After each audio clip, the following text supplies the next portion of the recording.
আসসালামু আলাইকুম। FIFA club world কাপের নবম ম্যাচ শুরু হবে আজকে। আরেকটা ম্যাচ, আর সেই ম্যাচটা অনেকটি ইম্পর্টেন্ট ফুটবল প্রেমীদের জন্য, কারণ সেটাতে আপনি দেখতে পারবেন ব্রাজিলিয়ান ফুটবল ছোঁয়া এবং জার্মান ফুটবল ছোঁয়া। আপনি যখন জার্মানের ফুটবল খেলা দেখেন তখন আপনি টিকি টাকা পাস দেখেন, তখন জার্মানের ফুটবল আলাদা একটা সৌন্দর্য দেখতে পান, এবং সেটা আপনি তারা বুন্দেসলিগা লিগ যেটা আছে সেখানেও দেখতে পান। এবং সেই লিগে যারা সবসময় আধিপত্য দেখায়, সেই যে দুই তিনটা টিম রয়েছে তার মধ্যে অন্যতম একটা টিম আপনি আপনি বেছে নিতে পারবেন, আর সেটা হচ্ছে হলুদিয়া মার্কার যে টিমটা রয়েছে সেই বরুশিয়া ডর্টমুন্ড। বরুশিয়া ডর্টমুন্ড আজকে অপর প্রতিপক্ষ যাদের সাথে খেলবে তারা হচ্ছে ব্রাজিলিয়ান জায়ান্ট ফ্লুম্যান্স। এই ফুটবল টিমটা হয়তো ব্রাজিলে তেমন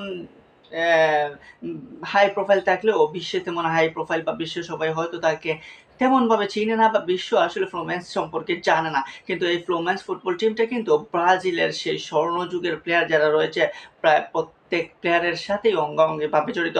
বিশেষ করে তাদের টিম থেকে অনেক বড় বড় প্লেয়াররাই কিন্তু গড়ে উঠেছে এবং এসেছেও জাতীয় দলে, প্লাস হচ্ছে বিশ্ব ফুটবলেও শাসন করেছে। আপনি দুই একজনের নাম আপনি শুনতেই পারেন, যে মার্সেলো, যে গ্যাব্রিয়েল মার্টিনেল্লি, রিসেন্টলি যিনি আর্সেনালের দুর্দান্ত ফর্ম রয়েছেন এবং দুর্দান্তভাবে খেলে যাচ্ছে, সেই মার্টিনেল্লি কিন্তু এই ফ্লোম্যান্স থেকেই চলে গেছেন আর্সেনালে। সো ফুটবল জগতে আপনি ব্রাজিলিয়ান ফুটবলের সাথে অন্য কোনো ফুটবলের হয়তো তুলনা করতে চাইলেও হয়তো তেমন পারবেন না, কারণ সেখানে অনেক ফারাক থাকবে। ব্রাজিলিয়ান ফুটবল লিগগুলা ইউরোপিয়ান ফুটবলের মতো তেমন একটা সামনে না আসলেও, ইউরোপিয়ান ফুটবলের মতো তেমন একটা আলোচনায় না আসলেও, তারা কিন্তু গড়ে তুলে তারা বিশ্বমানের ফুটবলার। আজ ভিনিসিয়াস জুনিয়র, আজকে রদ্রিগো, আজকে গাব্রিয়েল মার্টিনেল্লি, আজ রাফিনহাদেরকে আপনি কোথা থেকে পেলেন? এই ব্রাজিলিয়ান ক্লাবগুলো থেকেই পেয়েছেন, এদের থেকেই কিন্তু সৃষ্টি হয়েছে। নেইমার এখন শেষ বয়সে হয়েছেও সান্তোসে যখন পড়ন্ত সময় বলতে পারেন তার ইনজুরির কারণে তিনি এই মুহূর্তে আন্তর্জাতিক টুর্নামেন্ট বলেন বা ইউরোপিয়ান টুর্নামেন্টে ফুটবলের সাথে ভালোভাবে মিশতে পারতেছেন না, কিন্তু সেই ইনজুরি আক্রান্ত নেইমারের জায়গাও কিন্তু হয়েছে ওই সান্তোসে। সো সান্তোস বলেন, ফ্লোমেন্স বলেন, ফ্লোমেঙ্গো বলেন, ওরা ব্রাজিলের বড় বড় প্লেয়ারদেরকে তৈরি করে থাকে। ওরাই হচ্ছে ফুটবলের মেইন প্রোডাক্ট, মেইন কারখানা, দামি ভালো ফুড প্রোডাক্ট তৈরির কারখানা। সো সেই ফ্লোমেন্স যখন আজকে বরুশিয়া ডর্টমুন্ডের সাথে খেলবে, তখন ব্রাজিলিয়ান ফ্যান যারা তারা হয়তো ফ্লোমেন্সের দিকে নজর রাখবেন, ফ্লোমেন্সকেই সাপোর্ট করতে চাইবেন, কারণ এই ফ্লোমেন্সে আপনি দেখতে পারবেন ব্রাজিলিয়ান ছন্দ, এই ফুটবলের ছন্দ, এই ফ্লোমেন্সেই আপনি দেখতে পারবেন নেইমার, রদ্রিগো, মার্সেলো, রোনালদিনহোরা যে ছন্দে খেলতেন, সেই ছন্দের ফুটবল এই ফ্লোমেন্সেই দেখতে পারবেন। সো ফ্লোমেন্স এবং বরুশিয়া ডর্টমুন্ড এই দুই জায়ান্ট এবং দুইটা ফুটবল টিম, ফুটবল ক্লাব আজকে দুই দেশকেই কিন্তু রিপ্রেজেন্ট করবে।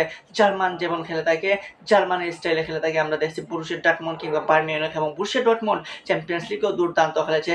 তারপর হচ্ছে ইউরোপিয়ানদের যে বার্সা, রিয়াল, বায়ার্ন এরকম যে কয়েকটা টিম রয়েছে তাদের মধ্য থেকে সেরা বলতে পারেন এই বরুশিয়া ডর্টমুন্ডকে। সো এই বরুশিয়া ডর্টমুন্ড এখানে আমেরিকার মাটিতে ফ্লুমেন্সের মতো ব্রাজিলিয়ান এই টিমকে পাত্তা দিতে পারবে কি নাকি ফ্লুমেন্স উড়ে যাবে? তবে ফ্লুমেন্সের খেলা যদি আপনি আরো দেখতে চান তাহলে সেখানে আরেকজন মানুষের জন্য দেখতে পারেন, তিনি হচ্ছেন ব্রাজিলিয়ান সাবেক ক্যাপ্টেন তিয়াগো সিলভা। এই তিয়াগো সিলভা ফ্লুমেন্সের এখন ক্যাপ্টেন, ফ্লুমেন্সের রক্ষণভাগ সামলাচ্ছেন, কিন্তু এই তিয়াগো সিলভাই কিন্তু ছিলেন পিএসজির অন্যতম নেতা।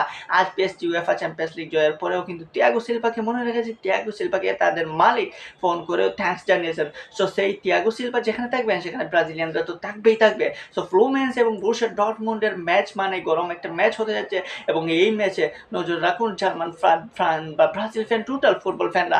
আশা করি এই ম্যাচে ফ্লুমেন্স জয় নিয়েই ফিরতে পারবে বাড়িতে।